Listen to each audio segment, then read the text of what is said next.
Faucet and faucet FRP collision and one sectioner head sectioner FRP mga idol. Nice installation, malinis. Tingnan nyo na lang mga idol.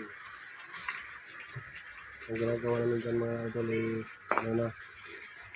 backwash para makuha yung mga dumi ng mga elements dun sa ilalim bago siya gamitin.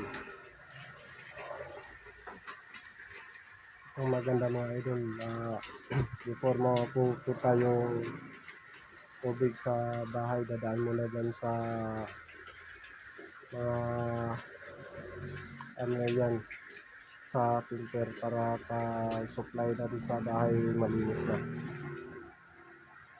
Para ng mga idol dito na matatrap ang mga yung mga amoy yung may mga amoy na tubig saka yung medyo may pina.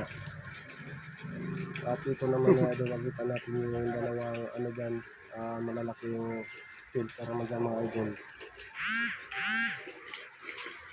Bali dadaan din dyan para sa yan mga idol, backwash lang ang backwash hanggang sa malinis ng tubig at pwede na gamitin.